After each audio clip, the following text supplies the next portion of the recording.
Hey friends, it's me, the Ebony Otaku, the well-rounded nerd. I was gifted a new Warhammer book recently. It is a Deathwatch, and it is from the Warhammer 40K universe. This one is written by Ian St. Martin, and the subtitle is Legends of the Dark Millennium. So I mentioned in a couple of videos ago that my boyfriend took me on a really awesome nerd date and we painted figures.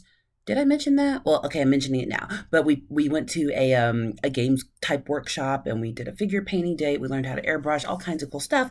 Well, one of the employees there, they received a shipment of books from someone who gives them to the shop for people who are interested in the lore, and they thought I would like this one because I showed up as just such an energetic little nerd, and I super appreciate it. So I thought since this particular novella is new to me, I would share it with all of you. I won't read the entire book on my site, but today we'll do a little bit of the pre-stuff and the prologue. How does that sound? It is the 41st millennium. For more than 100 centuries, the Emperor has sat immobile on the golden throne of Earth. He is the master of mankind by the will of the gods, and master of 1,000,000 worlds by the might of his inexhaustible armies. He is a rotting carcass, writhing invisibly with power from the dark age of technology. He is the carrion lord of the Imperium, for whom 1,000 souls are sacrificed every day, so that he may never truly die. Yet, even in his deathless state, the Emperor continues his eternal vigilance. Mighty battle fleets across the demon-infested miasma of the warp, the only route between distant stars, their way lit by the Astronomicon, the psychic manifestation of the Emperor's will. Vast armies give battle in his name on uncounted worlds. Greatest among his soldiers are the Adeptus Astartes, the Space Marines, bioengineered super warriors. Their comrades in arms are the Legion, the Astra Militarum, and countless planetary defense forces, the ever-vigilant Inquisition, and the tech priest of the Adeptus Mechanicus, to name only a few. But for all their multitudes, they are barely enough to hold off the ever-present threat from aliens, heretics, mutants, and worse. To be a man in such times is to be one amongst untold billions. It is to live in the cruelest and most bloody regime imaginable. These are the tales of those times. Forget the power of technology and science, for so much has been forgotten, never to be relearned. Forget the promise of progress and understanding, for in the grim, dark future, there is only war.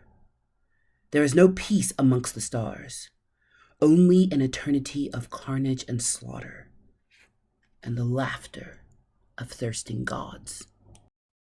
It's always important to go back to this kind of standing prologue for all of Warhammer, because it always level sets where you are in the universe and what you're about to experience in a particular set of stories or novels. So I'm super excited about this. This seems to be a collection of stories rather than one story. I could be wrong, but we'll find out together as we read through. Before we dive in, again, thank you all for all the views, all the subs, all the likes, all the conversation in the comments. Please keep doing that. I'm getting this much closer to the 500 on YouTube. Go over to Instagram and find me, the Ebony Otaku, and follow there. Once I get all the things subbed up to 500, nerdy gifts. I've got my eyeballs on these Star Wars, not Star Wars. Ooh, somebody's going to come for me. Star Trek figures. I've got some rather ancient figures still in the box, and I thought some friends might like those to add to their collection. So that might be one of the nerdy prizes. All you have to do is subscribe. That's it. Just subscribe. 0 entry fees. Preferably have a U.S. address because shipping be high, but I'll do my best. But without further ado, let's get to Dramatis Personae. Artemis of the DEATHWATCH chapter. Secor.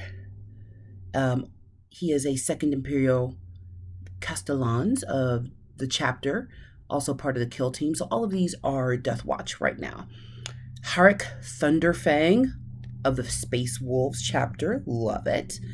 Levestus, second of the White Council's chapter kill team, love it. Imthian, second of the Flesh Terrors chapter, librarian. These are cool. Don't you love the names in Warhammer? They're the best. Anyway, Rogerio, a second of the Crimson Fist chapter kill team, and Hephantus, I may have said that wrong, second of the size of the Emperor chapter. All right, now the names are getting real extra, so work with me. Ashar Ben Paul. Oh, no, Ashar Benapal, a second of Reacted, Watchmaster and Custodian of the Watch Fortress of the Fuhrer Shield. Let's see here. And then there's Caltanix, second of the Black Templars chapter. He's also a kill team Watchmaster. Let's see here. Pecori, second of the Blood Angels chapter kill team. I love the Blood Angels. Let's see. Nulsis, second of the Nova Marines chapter, and an apothecary. I used to think the apothecaries were great until I encountered Fabius Bile. No one knew he was bad. His last name is Bile. Anywho, Crises, spelled with a K, second of the Raven Guard chapter, and a watch sergeant of the kill teams. Sango Emna, indentured shipmaster of the DEATHWATCH, strike frigate, fatal redress.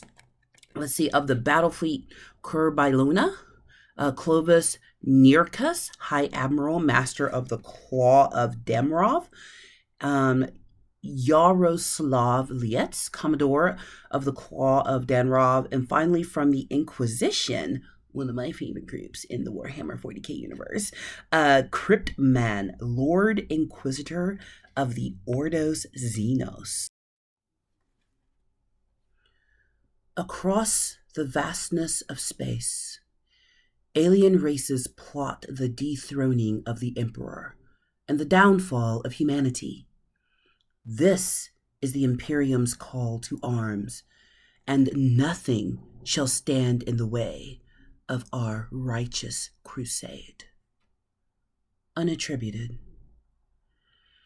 To be unclean, that is the mark of the Xenos.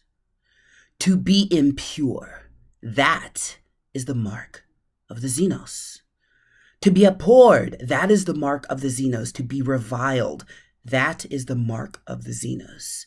To be hunted, that is the mark of the Xenos. To be purged, that is the fate of the Xenos. To be cleansed, that is the fate of all Xenos. Catechism of the Xeno, extracted from the third book of Indoctrinations. Prologue. It cannot be done, whispered the flickering specter. It simply must not be done. Giants of harsh light ringed the darkened chamber, shivering intermittently from hololithic projectors. They encircled the chamber's lone occupant, looming over him as they voiced their sanction. The course you set to undertake cannot be allowed, said the projection of a High Lord. Your mandate is to prevent the subjects of the God Emperor from falling to such a fate. It is unthinkable, said another of the projections, an inquisitorial rosette shining proudly on her uniform. It is madness. It is genocide. We are supposed to protect them. The man at the center of the chamber lifted a hand. The projections froze, halted in the heat of their denouncement. The man turned, watching as a lobotomized servitor shuffled forwards on legs of bronze clockwork. The servitor halted a respectful distance from the man, head low, its milky, unfocused eyes on the floor. "They have arrived?" asked the man, the pools of light from the projections failing to draw his face from the shadows. "Our formation," choked the servitor through the iron vox grill replacing his teeth. "Bring them here." "Compliance." The servitor gave a palsied bow, drooling from corpse-blue lips as it turned and limped from the chamber. The man turned back, looking from face to face at the projections glaring upon him. He sighed. Each of them wields such formidable power, he thought. Yet none of them possesses the foresight to see what is coming. None have the conviction to do what is necessary. The corridor leading to the chamber began to resound with the heavy trod of footfalls. The man snapped his fingers, and the glowing, glittering projections evaporated, their harsh light replaced by that of hovering glow globes. He turned back to the doorway as it slid open, framing the gin-enhanced warriors standing beyond. Watch Captain Artemis stepped into the chamber, encased in the sable power armor of the DEATHWATCH. His 3 companions entered behind him, wearing the same midnight lacquered war plate. All that distinguished the warriors were the right-hand pauldrons of their armor. Artemis wore the bone and black of the Morificators chapter, while his comrades bore the heraldry of the White Councils, Space Wolves, and the Imperial Castellans. The Space Marines carried massive weaponry, securely mag-locked to their armor. Stowing their weapons did nothing to diminish the aura of intimidation they exuded.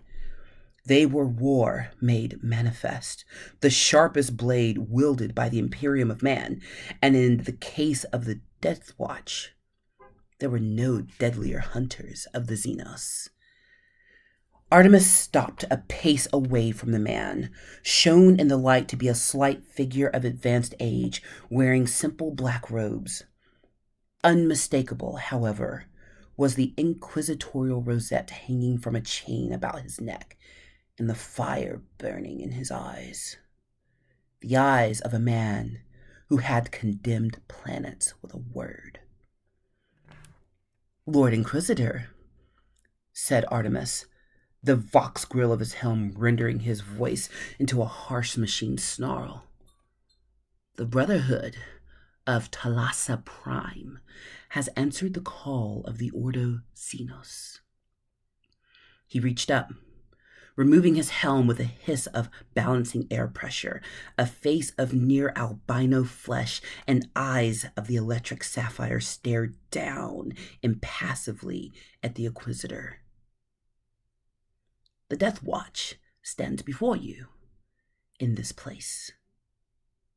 Why?" "I have summoned you here for a grave purpose," said the Inquisitor. The Space Marine bearing the markings of the Space Wolves boomed with laughter across his arms as he looked to Artemis. "Ah, this one summons us. A thin-blooded mortal who speaks as though we are his thralls." "Be silent, Herrick," said the Space Marine of the White Councils. "We are all servants of the Divine Emperor. The Holy Ordo Xenos of the Inquisition stands as Terra's defense against the foul alien, as do we." The Space Wolf chuckled in reply. Artemis raised a hand, and his brothers were silenced. "It is true. You hold no authority over my brothers, Inquisitor. But the crusade against the manifold Xenos of the galaxy has bonded our purposes. It is in the countenance of that bond that we answer your call of our own accord. Of course, Watch Captain, said the Inquisitor. Now, said Artemis, tell me of this grave purpose. The Inquisitor smiled thinly and snapped his fingers. The glow globes extinguished, and the hololithic star chart leapt into the center of the chamber. The image coalesced around Ultima Segmentum in the galactic east, focusing further upon a shrouded and indistinct web of stars. This is the Octarius sector, an expanse nearly as large as the dominion of Ultramar. That's Greenskin territory, said Artemis, their so-called empire. Quite so, the Inquisitor replied. He gestured with his hand, guiding their view away to the outer fringes of the segments. Deep void arguers have detected something skirting the galactic rim, pressing into Ultima. A crimson stripe stitched out from beyond the rim, blinking on the projection. Cross-reference with data we have, there could be no doubt what it is. The Inquisitor turned to the Space Marines, his smoldering gaze locked to Artemis's icy stare. It is a tendril of the Great Devourer. Harrick and the White Council exchanged glances. The Inquisitor could hear the soft clicks of their inner suit Vox communications between them. The Tyranids. Artemis held the Inquisitor's stare. Behemoth has returned. No, this is another strain entirely. We have designated this tendril and its hive fleet as Leviathan. Why do you not marshal the battle fleets? Asked Harrick. Deploy the full forces of the Inquisition's disposal against such a threat. Because you don't have them, do you? Said Artemis. The Inquisitor said nothing as the watch captain stepped closer. Cadia burns under another of Arch-Enemy's Black Crusades. Every ship, every weapon, every mortal who can carry a weapon is being sent to repel them, bleeding the resources elsewhere white. You don't have anything to stand against Leviathan. And so, replied the Inquisitor, to survive we must adopt new tactics. The Leviathan will enter Ultima Segmentum. We cannot prevent that. But, he turned, pointing to the hololith of advancing Tyranids.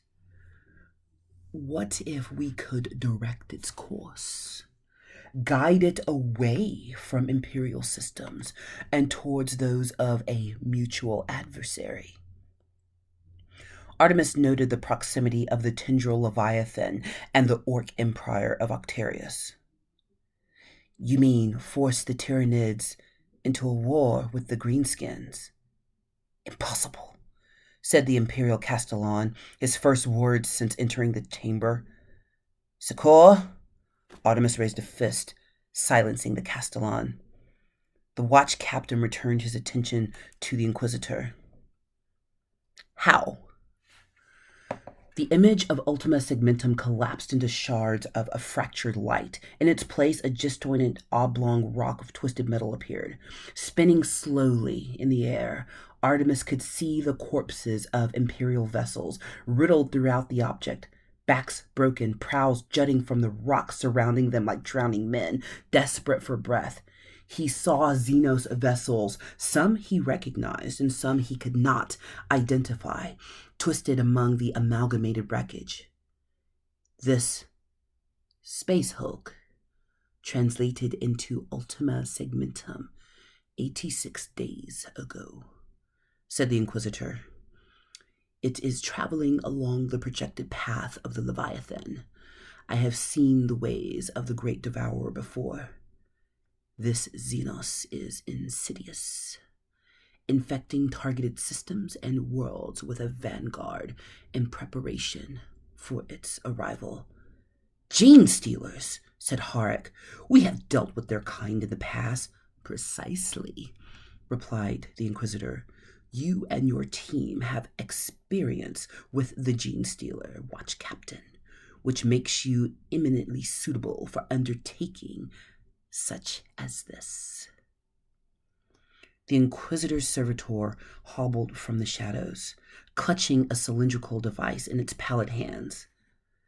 This is an experimental weapon, said the Inquisitor, taking the device. Still a prototype. It emits a compact stasis field over a small area, rendering anything caught within immobile.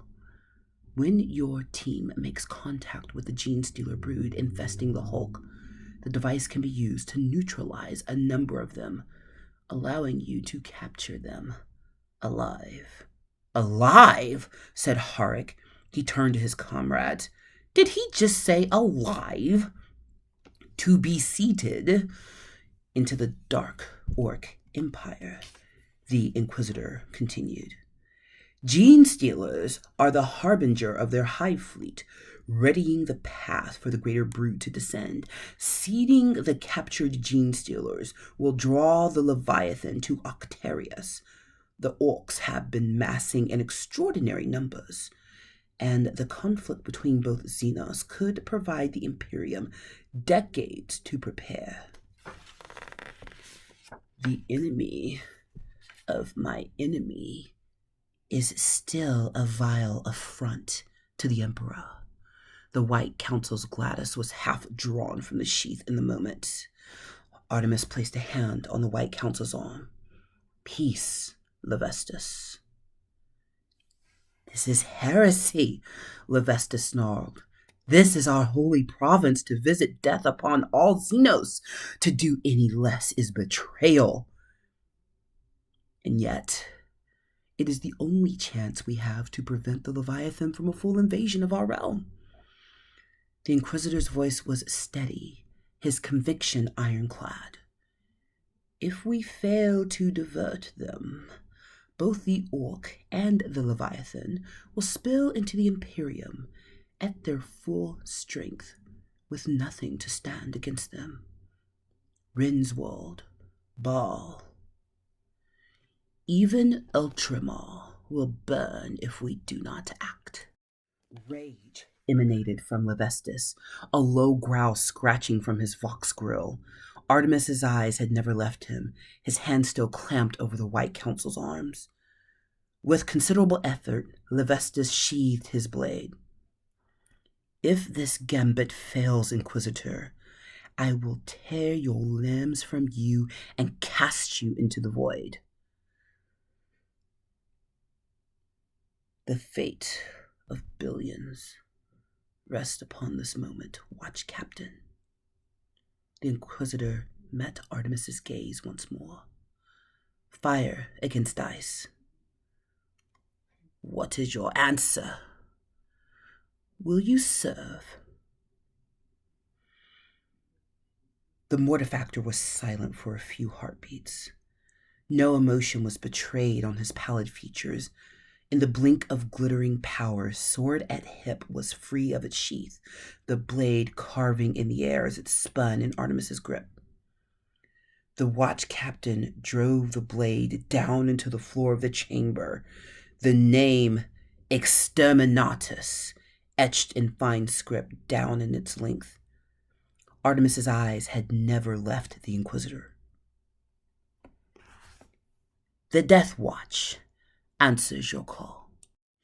Harek snorted. I was too pretty for this life anyway. Levestus sheathed, and Secor remained silent.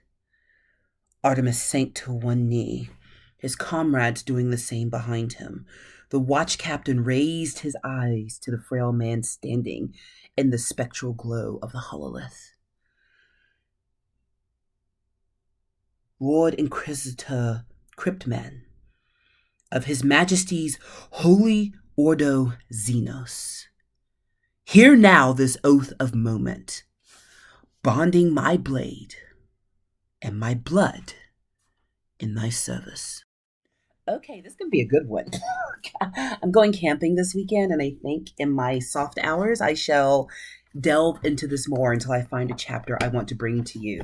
Just so you know, I did make a couple of mistakes. You heard them, but this was my first time reading this. I wanted to be as surprised as everyone else, and the setup is mwah, chef's kiss. Who is this? Ian St. Martin. I don't think I've read any of his novels yet. I can go back and look at my own library and see, but I don't think I've encountered when an author makes an impact, you remember their name. And Ian St. Martin, you are totally on my list. So, as always, please like, comment, subscribe.